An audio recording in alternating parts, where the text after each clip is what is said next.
Friends, Rythu Bandhu CM Revanth Reddy సంచలన ప్రకటన. Good news. రాని వారికి కూడా ఆ విషయాలన్నీ తెలుసుకునే ముందు వీడియోని పూర్తిగా చూడండి, అప్పుడే మీకు పూర్తిగా అర్థమవుతుంది. అదేవిధంగా చాలామంది సబ్స్క్రైబ్ చేసుకోకుండా వీడియోని చూస్తున్నారని దయచేసి ఛానల్ సబ్స్క్రైబ్ చేసుకోండి. సబ్స్క్రైబ్ చేసుకున్నట్లయితే నేను చేసే ప్రతి అప్డేట్ కూడా నోటిఫికేషన్ రూపంలో వస్తుంది. అదేవిధంగా లైక్ చేయడం మర్చిపోతున్నారు, దయచేసి లైక్ చేయండి. లైక్ చేయడం వల్ల ఇటువంటి ఇంపార్టెంట్ ఇన్ఫర్మేషన్ చాలామందికి రీచ్ చేసిన వారు అవుతాం. ఇంకా లేట్ చేయకుండా వీడియోలోకి వచ్చినట్లయితే, రైతు బంధుకు రైతులు ఎదురు చూపులు. రైతు బంధు కోసం రైతులైతే ఎదురు చూస్తూ ఉన్నారు. ఇప్పటి వరకు ఎకరంలోపు భూమి ఉన్న రైతులకు రైతుల బ్యాంక్ ఖాతాలో రైతుల సొమ్ము అయితే జమ అయింది.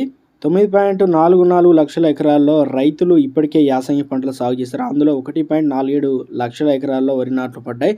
మరో 38 లక్షల ఎకరాల్లో వరి నాట్లు వేసేందుకు పనులు జరుగుతున్నాయి. దీంతో రైతు బంధు పెట్టుబడి ఖర్చులకు డబ్బులు అవసరం అవుతున్నాయి. కీలక సమయంలో సొమ్ము పడకపోతే ప్రైవేటు అప్పులే శరణ్యమని రైతులు ఆందోళన చెందుతున్నారు. ఈ నెల 12 నుంచి రైతు బంధు ప్రక్రియ ప్రారంభంగా ఎకరంలో భూమి ఉన్న రైతులకు అది కూడా కొందరికే సొమ్ము పడింది. వాస్తవంగా రోజుకు ఎకరం చొప్పున మొదటి రోజు ఎకరా వరకు, రెండో రోజు 2 ఎకరాల వరకు ఇలా రోజు ఎకరం చొప్పున గతంలో ఇచ్చేవారు. అలాగే ఇస్తామని అధికారులు కూడా చెప్పారు. కానీ ఎకరం నుంచి భూమి ఉన్న వారికి పెట్టుబడి సాయం అయితే అందలేదని రైతులైతే అంటున్నారు. లక్షల మంది రైతులు ఎదురు చూస్తున్నారు. వ్యవసాయ వర్గాలు అంచనా వేస్తున్నాయి. నిధులు లేకపోవడం వల్ల రైతు బంధు ఆలస్యం అవుతుందని అధికారులు అంటున్నారు. ఈ నెలాఖరుకైనా ఇస్తారా లేదా అన్న చర్చ జరుగుతుంది.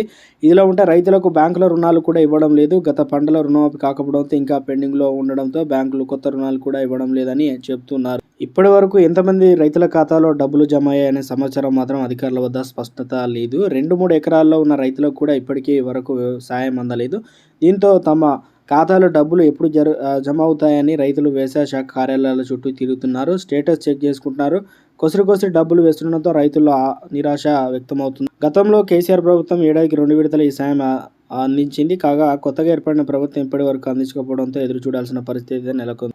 రైతు బంధు పంపిణీ విషయంలో మునుపెన్నడూ లేని రీతిలో రైతుల నుంచి ఫిర్యాదులు వస్తున్నాయి. ₹2 తమ ఖాతాలో జమ అయినట్టు సెల్ ఫోన్లో మెసేజ్లు వస్తుండడంతో రైతులు ఆందోళన చెందుతున్నారు. సూర్యాపేట జిల్లాకు చిలుకూరు మండలం నారాయణపూర్ గ్రామానికి చెందిన కందుల శ్రీనివాస్ ఇలాంటి అనుభవం ఎదురైంది. తనకు 32 గుంటల పొలం ఉందని, కేసీఆర్ ప్రభుత్వం ఉన్నప్పుడు తనకు 4,000 చొప్పున జమ అయ్యేదని, ఈసారి ₹2 మాత్రమే జమ అయినట్టు సెల్ ఫోన్లోకి మెసేజ్ వచ్చిందని కందుల శ్రీనివాస్ ఆందోళన వ్యక్తం చేస్తున్నారు. అధికారులు తన ఖాతాలో పూర్తిస్థాయిలో రైతు బంధు నగదు జమ అయ్యేలా చూడాలని కోరుతున్నారు. వాస్తవానికి అందాల్సిన పెట్టుబడి సాయం కంటే చాలా తక్కువ మొత్తంలో పలువురు రైతుల ఖాతాలో జమ అవుతున్నాయనే విషయాన్ని ఇప్పటికే మీడియా రిపోర్టు చేసినట్టుగా ప్రభుత్వం, కానీ అధికారులు దానిపైన స్పందించకపోవడం గమనార్హం. తెలంగాణ రాష్ట్ర వ్యాప్తంగా రైతు బంధు సాయం అయితే కొనసాగుతుంది. ఇక యాసంగి సీజన్ పూర్తయ్యేసరికి అయితే డబ్బులు అయితే వేస్తామని అంటున్నారు. సో మొత్తానికి 2 ఎకరాల వరకు అయితే దాదాపు డబ్బులు అయితే జమ కావాల్సి అయితే ఉంది. దీనిపైన రానివారు ఎలాంటి కంగారు అయితే పడకండి. నిధుల సర్దుబాటు వల్ల ఈ నెల 28 నుంచి 2 గ్యారెంటీలు అమలు చేయబోతున్నారు. దాని తర్వాత ఎన్ని ఎకరాలకు వేయాలని చెప్పేసి ఒక కట్ ఆఫ్ డేట్ కూడా నిర్ణయించినట్లు తెలుస్తుంది. విశ్వసనీయ సమాచారం. దీనిపైన రైతు భరోసా పైన కూడా చర్చలు అయితే జరుగుతున్నాయి.